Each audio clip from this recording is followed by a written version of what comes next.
Pleasure again. With you, it's always a pleasure. Thank you. And there's a lot of things happening at the moment. We're seeing some indications of a willingness to escalate or at least go on the offensive. And at the same time, we're seeing some diplomatic developments. Usually, well, of course, the US is making similar threats about possibly doing a major strike on Iran. Trump just said we'll see within the next 48 hours. But also, the Iranians seem to be more willing to go on the offensive as opposed to only responding to what the Americans are doing. At the same time, though, there's some diplomatic developments going on between Iran and Oman, and it's unclear how the U.S. will respond to this. I was wondering, how are you interpreting the situation? Well, I'm deep into it, Glenn. In fact, I finished writing a column a little while ago, be out in Russia tonight, talking about the dead cat MOU. You know that cat that was it dead? Was it alive? Was in coma? Apparently, it's another resuscitation in progress. And against all odds, in fact, I tried to have a little bit of poetic license with it. And in full Odyssey mode, I compared the almost dead MOU cat as a voyager in a raft in the middle of an ocean in revolt under the wrath of Poseidon, but he was still resisting. So this is what it is at the moment, and based on facts. Well, the most important fact is that the diplomatic channel is being revived actively, and it involves a lot of players. As our audience knows, Pakistan is the key mediator between Iran and US. But of course, there's also help and confabulations, let's put it this way, with Oman, with Qatar, with Saudi Arabia, the Turks dropping on and off. And of course, behind all of them is China. China wants a peaceful resolution of this war. And this, in fact, what we have now is a no war, no peace situation, which is the last thing that the Chinese want. The Chinese are absolutely sticklers for stability, continuity, predictability. And this involves one of their key strategic allies across Eurasia. So this diplomatic channel, which we can describe as Beijing, Islamabad, Tehran, is very, very active. Very important because both are New Silk Road's Belt and Road Initiative partners. In the case of Pakistan, of course, the most important BRI projects is the China-Pakistan Economic Corridor. And with Iran, China has on top of it a strategic partnership, a 25-year deal signed, sealed, delivered, ongoing, $400 billion, energy and infrastructure. And of course, they are the two key partners linking South Asia to West Asia for China. So how is this manifesting itself in practice? And that's when the complication of the whole thing becomes visible. Do you know who's arriving in Islamabad tomorrow, Glenn? Arakshi, on an official visit. He got an open invitation earlier this week from Ishaq Dar, the Pakistani foreign minister. Say, look, you can come anytime you want. So Arakshi arrives tomorrow. And he's not going to talk only to Ishaq Dar. He's going to talk to the top guys, Prime Minister and Chief of the Army, Field Marshal Asim Munir. This trio, Munir, Ishaq Dar, and Shehbaz Sharif, the prime minister, they are coordinating closely with the Iranians. For the moment, let's say 0.1% on a scale from 0 to 100 of reopening the negotiations, of course, the dead cat MOU, resuscitating it once again. But everybody knows the Iranian conditions because they have been very explicit. And for what? Over 2 months already. Why do I say over 2 months or 2 months? Because on August 16, which is next week, it's the end of the 60-day clock inbuilt in the MOU. And obviously, as we know, nothing happened because the Americans blew up the MOU. So now this diplomatic channel is trying to bring the MOU back. For that, they needed Iranians to once again give, to quote John Lennon, give peace a chance. But, this is a little bit too much, isn't it? Because they gave peace a chance over and over again. And every possibility of a diplomatic understanding was destroyed by the Americans. So tomorrow in Islamabad, you're going to have Arashi discussing with the three Pakistanis, okay, what happens next? Inside Iran, Glenn, at the top level, it's very complicated. And this is something that we could confirm with our Iranian friends and sources. There is, how can I put it diplomatically? A divergence of strategic opinions between the diplomatic vector and the more hardline military vector. For instance, Vahidi, the commander-in-chief of the IRGC, in public, he said that President Pezeshkian should resign, which is something very, very serious. Why? Because he's completely opposed to any possibility of negotiating with the Americans.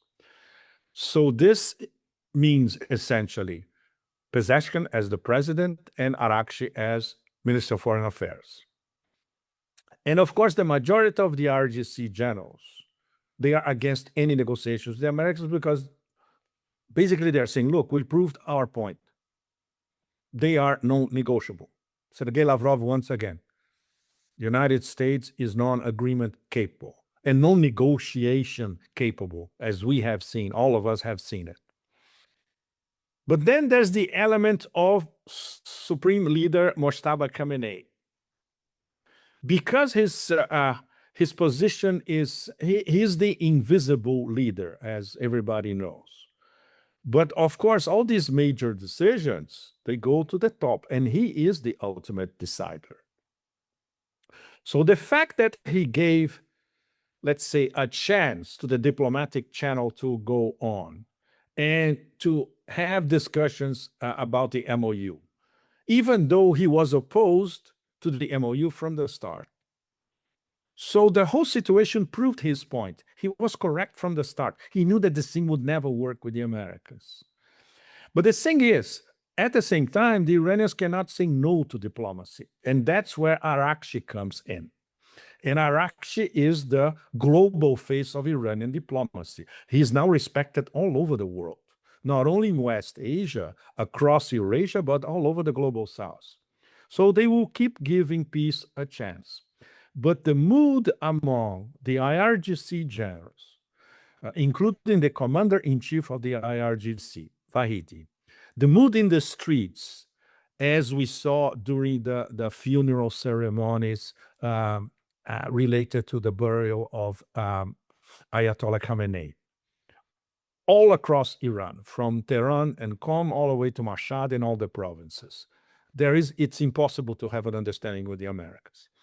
So the leadership, they have to pay attention to the streets, but they have to pay attention to this divergence of opinions between the political vector and the military vector. So it's a very, very complicated position, but they're not closing down the door to diplomacy. On the contrary, this trip by Arakshi tomorrow is basic to, once again, coordinate with the Pakistanis, who are talking not only to the Americans, because Asim Munir has a direct connection with the White House, one of the very few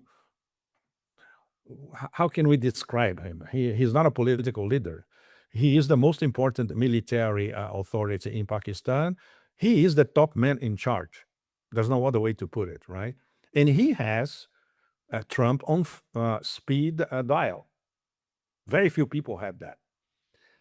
So, and they also talking to Saudi Arabia, which you know, and all of us, and a great deal of our audience knows, they made the supreme stupidity of picking a fight at the same time with Yemen and with the popular mobilization units in Iraq. And now they have to backtrack.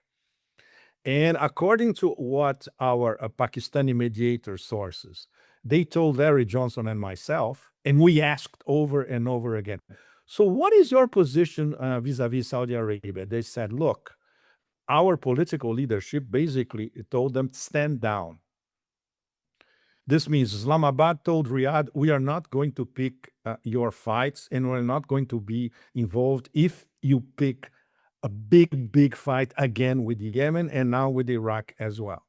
So for the moment, Saudi Arabia appears to have listened to it. But of course, once again, to make the whole thing even more complicated, is Saudi Arabia supporting this diplomatic channel trying to resuscitate the MOU? Nobody knows for sure. The Pakistanis, they tell us, look, our impression is that they understand the stakes. And the fact that MBS called Trump this past weekend personally and said, don't go on with your gates of hell adventure, because all of us in the GCC were. So this would imply that they know the stakes. But with Saudi Arabia, as you know very well, Glenn, because it's such an opaque regime, we never know what really goes on. There's no access for anybody to know how MBS makes his decisions. So this is a huge interrogation point in this already extremely complex situation. But the main takeaway, to answer your question directly, okay, the headline to answer your question directly, the MOU dead cat is not dead yet. They are trying a resuscitation program. We don't know if it's going to work or not. Well, it's tough. It's very tough, isn't it? Yeah, no, I've always been quite pessimistic about the MOU, but at the heart of the conflict now, though, is what makes it impossible for Trump to declare victory and go home. Essentially, is the Strait of Hormuz. This is a massive problem, and I've seen now two pieces of news which are somewhat in conflict. At least it appears so. The first one is that the Iranians and Oman are close to a deal. They're still disagreeing on the amount of fees which they would collectively, charge from the transiting ships. And of course, the United States demands no fees at all, but again, it doesn't get a veto power in this, it appears. So this is the one news. The other one is that the Iranian state media apparently reports that the Iranian parliament is pushing a bill in which they would then just formalize control over the Strait of Hormuz, and this would prohibit passage of vessels belonging to Israel, the United States, and the countries who have caused damage to Iran. They must pay compensation before they can use the strait again. So again, this will be, I guess, a hardline bill in the Iranian parliament, I think. So this seems not to harmonize completely with what the Iranians and Oman are negotiating. So how do you see the Strait of Hormuz on the diplomatic front?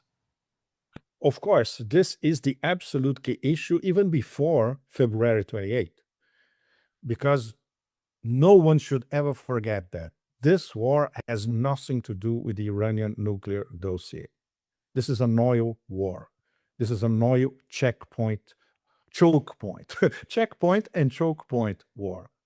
This is a war that was to make sure that the Strait of Hormuz and beyond, and every form of energy exported by Iran, which should have gone through regime change in the first 48 hours of the war, will be based in petrodollars and not in petro-yuan or other currencies.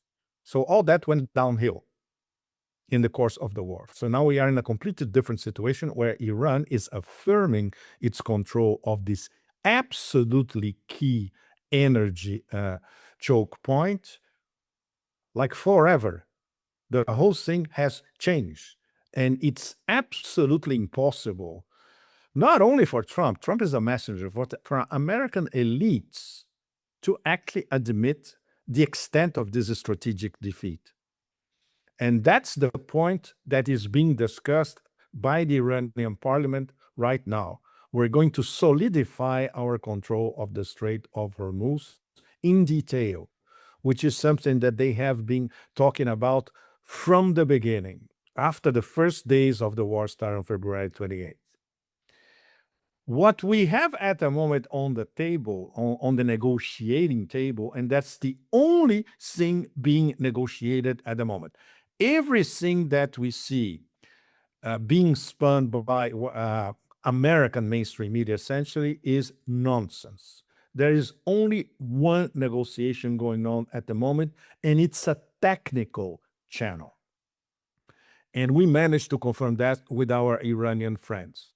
Iranian technicians and Omani technicians are sitting on the same table and discussing a temporary, and it's not even long term. The long-term deal will be the one that is being discussed at the Majlis, at the parliament. For the moment, the Omanis and the Iranians are discussing a temporary arrangement, which is quite simple. Everything sailing into the Strait of Hormuz is subjected to IRGC Navy, their procedures, the Persian Gulf Authority, the new body, PGSA, payment of fees, administrative fees, whatever that, humanitarian fees, maintenance, security, whatever. And everybody sailing out of the Persian Gulf, there will be two stages. First, they will be cleared by the Omani authorities, but everything will be supervised by the Iranian authorities. So what we have essentially being discussed and practically approved between, once again, strictly Tehran and Muscat. Nobody else is part of this negotiation. Nobody. Nobody in the Persian Gulf, outside, whatever. 100% Iranian control coming in, and let's say 50% Iranian control going out.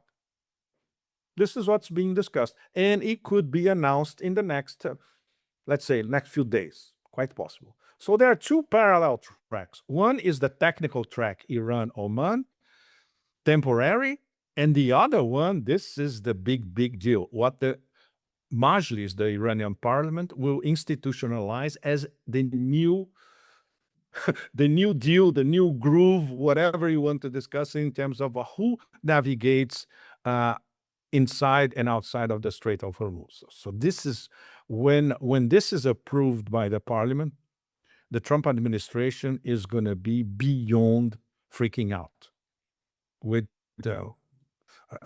unexpected consequences, as we all know. But very important for the moment, we have two parallel tracks, and they are not intersecting. Well, the overarching objective for Iran, though, for long-term peace is to, well, essentially get the United States out of the region. And I was wondering how could this be done? Does it entail? Can it be done through controlling the Strait of Hormuz, or does it entail destroying, like physically, all the bases in the region? Is it pressuring the Gulf states? Because something appears to be shifting a bit. That is, the Iranians going on the offensive. That is attacking Jordan in this way. This was kind of interesting, and you can interpret it in many ways. One, the Iranians are going after American bases, but at the same time, you see all these officials and experts in Jordan signing this letter that it's time to get the U.S. bases out of Jordan. So is this? what is the pathway essentially for well, there's different pathways for Iran to expel the United States from the Middle East. Well, Glenn, the way the chessboard is being changed by Iran reflects their self-confidence. And this is something that we saw during the week of the ceremonial week of the burial of Ali Khamenei, part of his family, etc., the processions, the people in the streets, how this was viewed in Iraq, in the both sacred cities of Najaf and Karbala.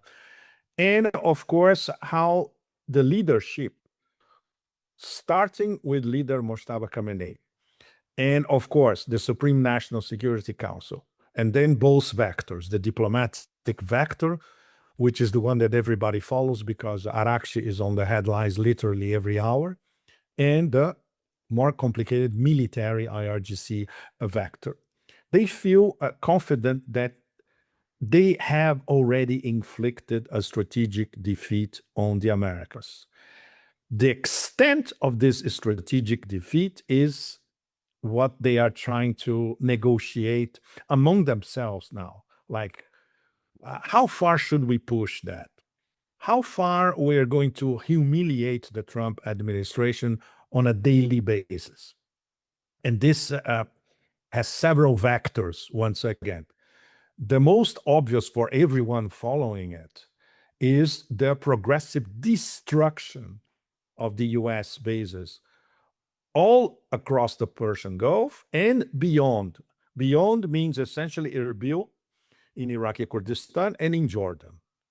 That pounding day after day, which is now even Pentagon generals recognize that these bases are practically gone.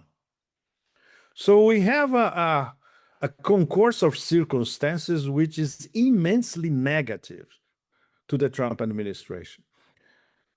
They are running out of everything. Patriots, THAADs, whatever, everything. They're running out of bases.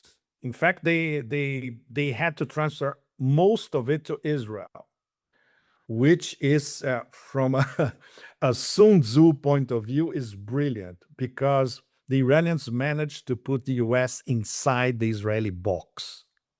The repercussions are going to be, wow, mind-boggling. We're not there yet. They know everything about the timelines because they run the clock.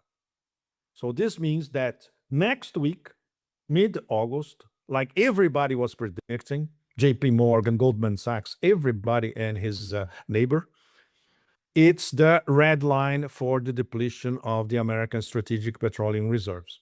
So they won't get away with putting loads of oil on the market to lower prices. That's it. And Trump knows that. And Trump knows the date, and Trump knows this is next week.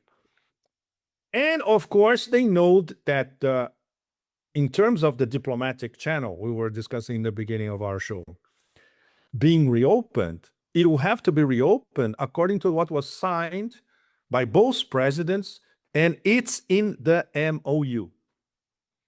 End of all wars. Start paying, giving Iran's money back, sanctions relief, no more war against Lebanon, you name it. Discussion about the Strait of Hormuz, obviously. And the Iranians are saying, look, it has to follow our order of priorities. And the Americans are saying, no, the first thing to discuss is the nuclear dossier. And the Iranians are saying, no, we explained to you over and over again, and it is in the MOU. The last stage is to discuss the nuclear dossier. To make it even more complicated, the Americans have no clue whatsoever about how much enriched uranium Iran has, and where is it? Did they disperse it? They don't know. Where is it? They have no idea. Because, of course, the IAEA has not been inspecting for months. Are they on the verge of building a nuclear weapon? They don't know. Look, if anybody in the Trump administration was listening to Professor Ted Postel, Professor Ted Postel said, look, depending on what they have, they could build 10 nuclear bombs in a matter of 2 weeks with the amount of enriched uranium that they had the last time it was certified. So the Americans basically don't know anything about anything.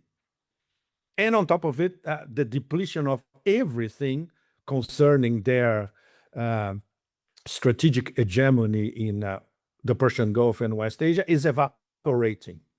So what cards do they have? No cards at all, as many of us have been saying for weeks, if not months, right? Which adds to their strategic despair, in fact. And it was leading towards an absolutely demented decision to provoke the gates of hell by bombing Iran again. And then we needed to have, for instance, people like MBS calling Trump and say, "Don't do this because you're gonna get us all killed, all of us in West Asia." So this is the short version of the complexity in front of us.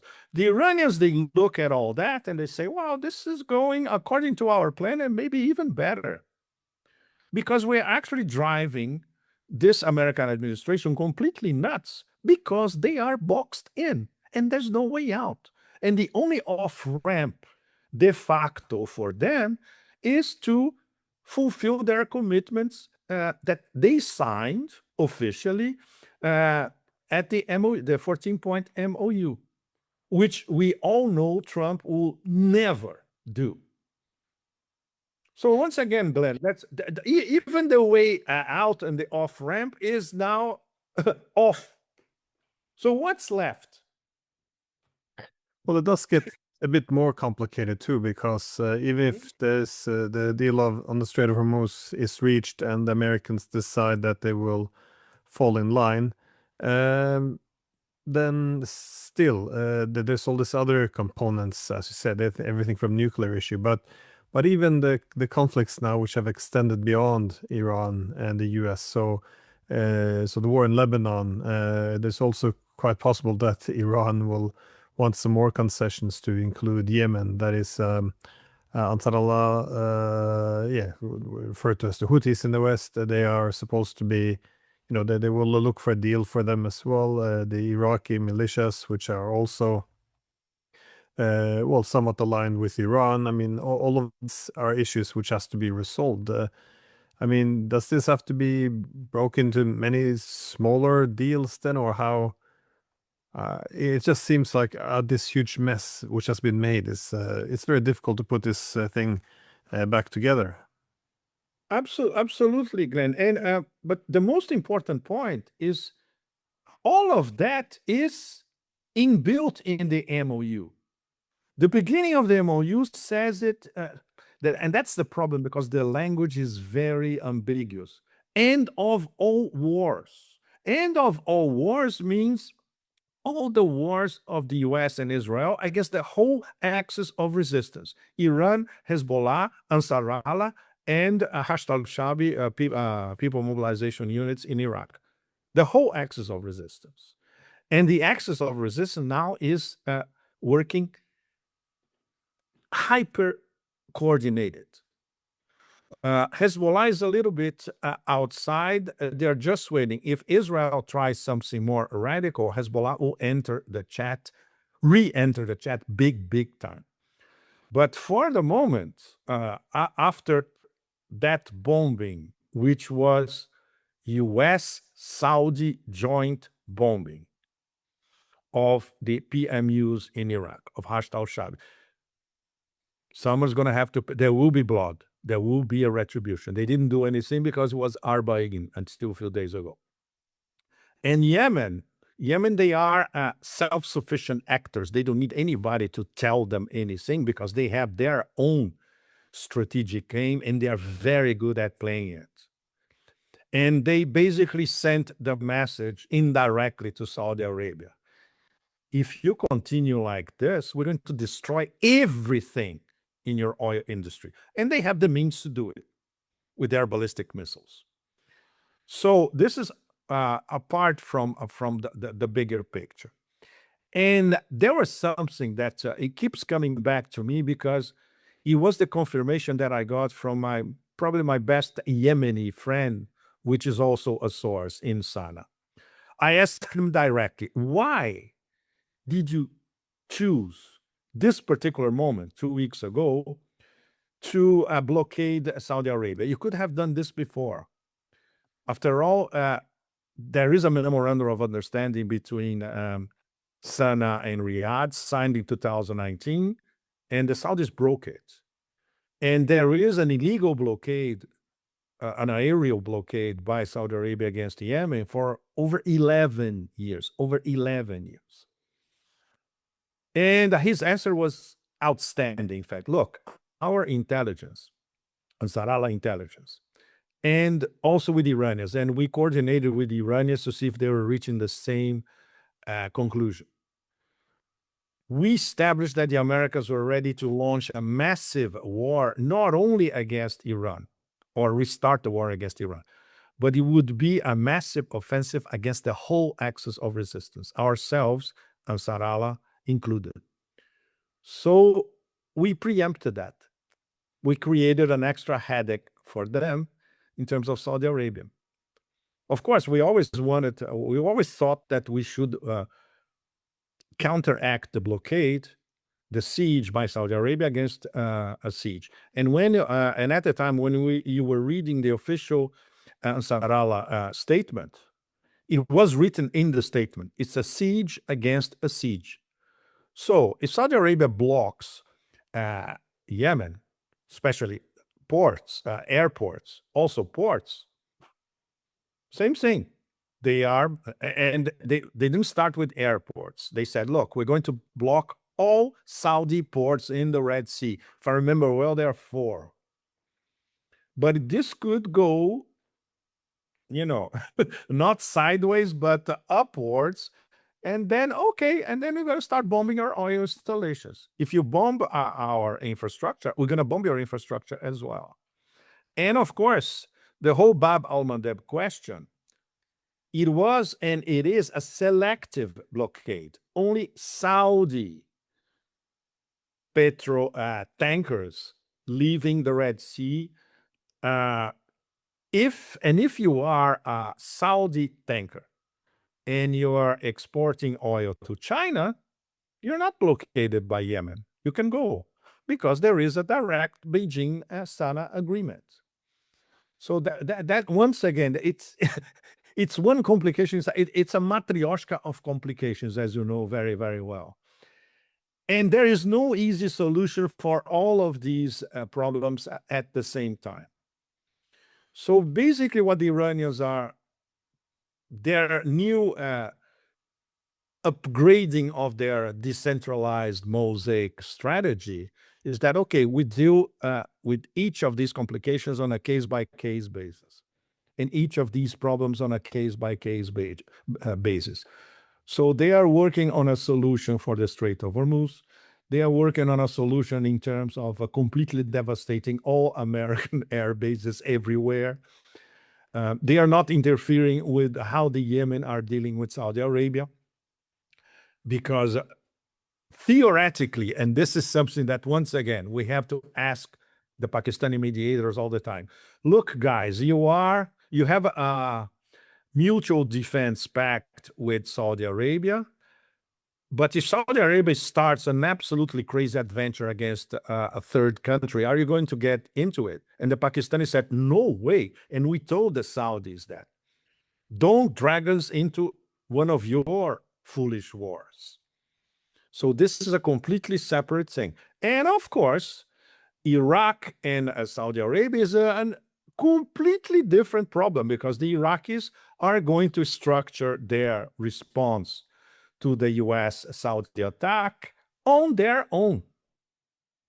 So we have, at the same time, a coordination between all these vectors of the axis of resistance, and at the same time, they preserve their ability to find their own solutions to their own specific problems. And that's why the whole thing is so complicated.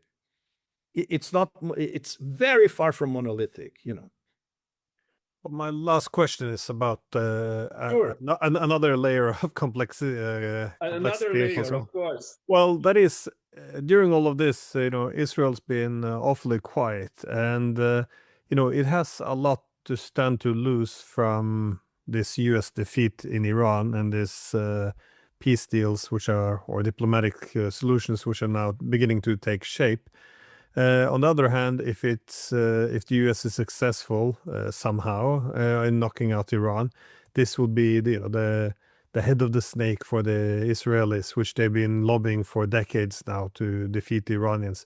This is their one chance, and it's a all or nothing game pretty much for them.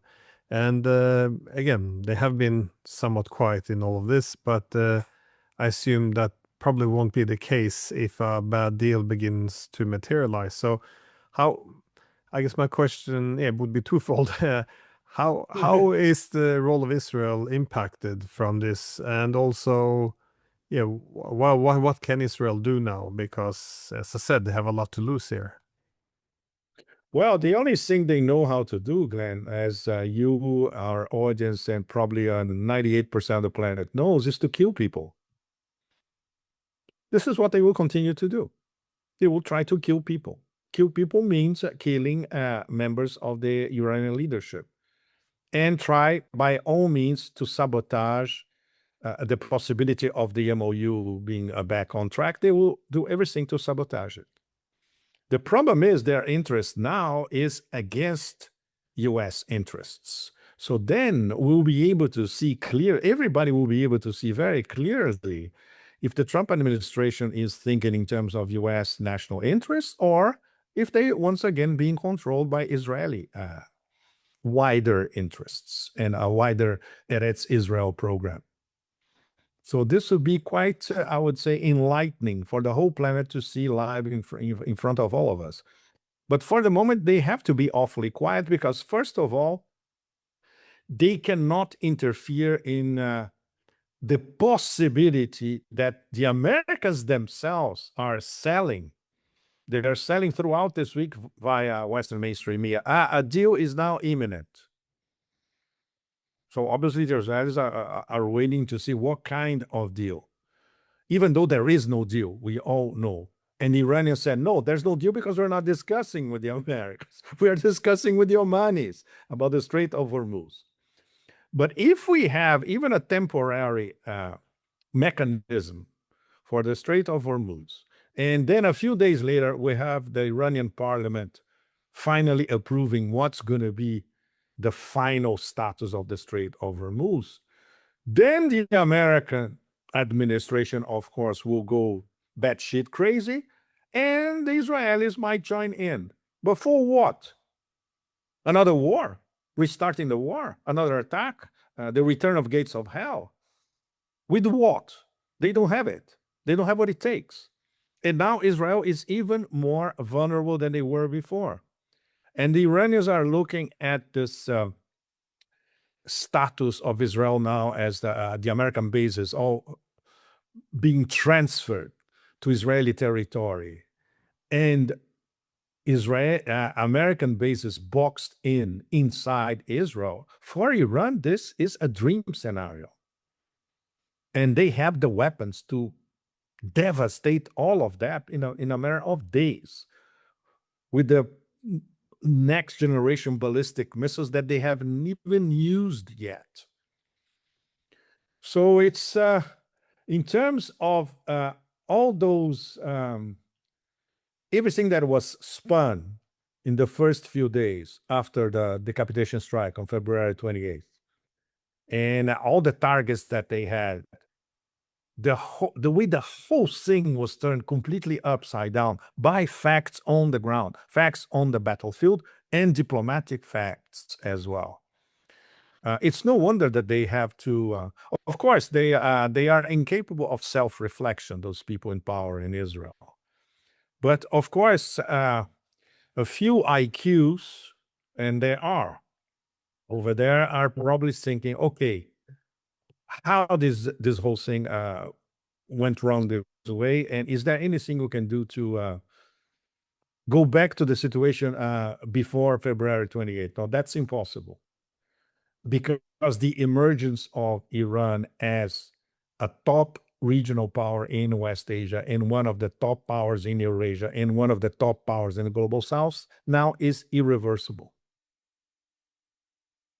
Yeah, this is I think the painful part for the US, because I think for Trump, his main thought was, well, we'll have a go at this, and if it doesn't work, we can always go back to the old status quo, and we will There's have no more. we will have bombed the Iranians. They will be weakened a bit. We will have shown we have shown the consequences of defying the United States.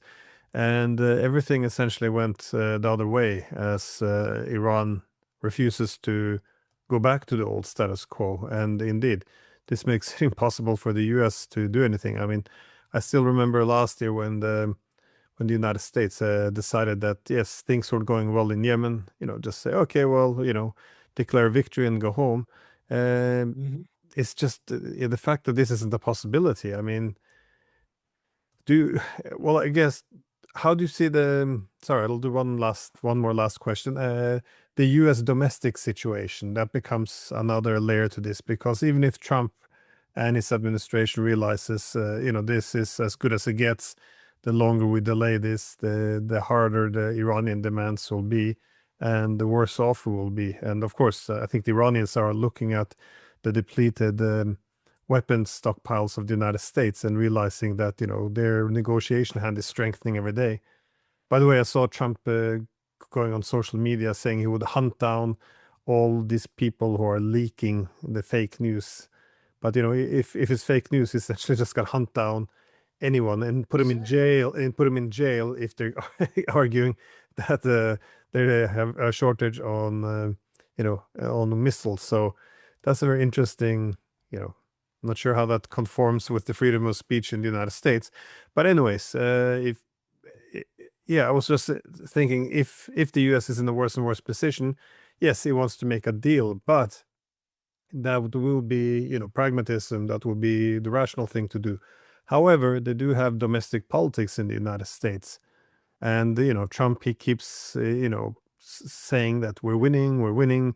The Iranians are begging us for a deal. Oh, we gave them a test with the MOU. They failed it. So now we really want, to turn the screws on them. So, with all this BS, the narrative deviating so far from reality, it's going to be hard. And also they have their midterms coming up. So how do you see this affecting the ability of the Americans to, well, I guess, come to terms with the new realities on the ground? They will never come to terms with the new realities on the ground. Don't forget that this is an empire that thought that they would have a free lunch throughout the 21st century.